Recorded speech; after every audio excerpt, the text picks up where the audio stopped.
Hi అండి, అందరూ ఎలా ఉన్నారు? ఈరోజు నేను సీమ వంకాయ చట్నీ చేశాను. రెసిపీ మీతో కూడా షేర్ చేస్తాను, వచ్చేసేయండి. స్టవ్ మీద ఒక ప్యాన్ పెట్టుకొని 2 టేబుల్ స్పూన్ దాకా ఆయిల్ వేసుకొని 1 స్పూన్ జీలకర్ర, 2 స్పూన్స్ ధనియాలు, కొంచెం మెంతులు, 1 స్పూన్ ఉద్దులు, 1 స్పూన్ శనగలు, గుప్పెడు కరివేపాకు, 15 వెల్లుల్లి రెబ్బలు, కట్ చేసి పెట్టుకున్న ఆనియన్ ముక్కలు వేసుకొని దోరగా ఫ్రై చేసుకోవాలి.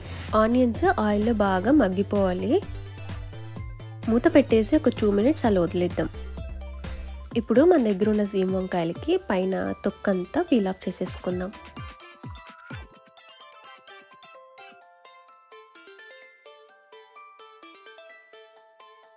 తొక్కు తీసిన సీమ వంకాయలు పక్కన పెట్టేసుకొని ఇప్పుడు 2 మినిట్స్ తర్వాత మూత తీసేసి ఇంకొకసారి మనం అన్నీ ఒకసారి కలుపుకుందాం.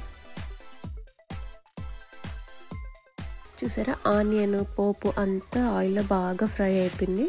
ఇప్పుడు ఫైనల్గా స్టవ్ ఆఫ్ చేసే ముందు ఒక కప్పుడు అంటే స్మాల్ కప్పుతో వెండు కొబ్బరి వేసుకొని ఒకసారి ఫ్రై చేసేసుకుందాం. ముందుగా వేస్తే కొబ్బరి అనేది మాడిపోతుంది, అందుకే స్టవ్ ఆఫ్ చేసే ముందుగా వేసుకోవాలి. ఇది పూర్తిగా చల్లారాక మెత్తగా మిక్సీ పట్టేసుకుందాం. ముందుగా పీల్ ఆఫ్ చేసి పెట్టుకున్న సీమ వంకాయల్ని మనం చిన్న చిన్న ముక్కలుగా కట్ చేసి పెట్టుకుందామండి. మధ్యలో ఇలా జీడు ఉంటుంది, అది క్లీన్గా తీసేసుకోవాలి.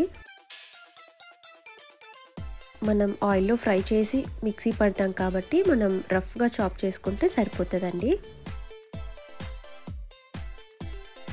ఇప్పుడు ఈ కట్ చేసి పెట్టుకున్న ముక్కల్ని స్టవ్ మీద ఒక ప్యాన్ పెట్టుకొని ఒక 2 టేబుల్ స్పూన్ దాకా ఆయిల్ వేసుకొని ఈ ముక్కలన్నీ అందులో వేసేసి మూత పెట్టేసి ఒక 5 మినిట్స్ అలా వదిలేస్తేనా ఆయిల్ బాగా మగ్గిపోతుంది. వాటర్ అస్సలు యాడ్ చేయొద్దండి. ఈ సీమ వంకాయలో ఉన్న వాటరే బయట వచ్చేసి ఆ వాటర్తోనే బాయిల్ అయిపోతాయి. చూసారా, 5 మినిట్స్ తర్వాత ఎంత బాగా మగ్గిపోయిందో.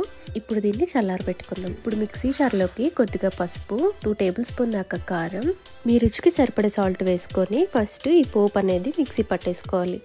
ఆ తర్వాతనే మనం ఆయిల్లో మగ్గించుకున్న సీమ వంకాయ ముక్కలు కూడా వేసుకొని మెత్తగా మిక్సీ పట్టేసుకోవాలి.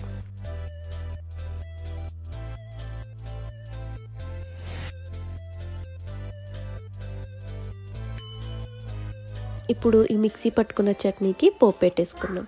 స్టవ్ మీద ఒక ప్యాన్ పెట్టుకొని 2 టేబుల్ స్పూన్ దాకా ఆయిల్ వేసుకొని సాసవలు వేసి చిటిపట్టలాడాక కట్ చేసి పెట్టుకున్న ఆనియన్, కరివేపాకు కూడా వేసుకొని ఫ్రై చేసుకోవాలి.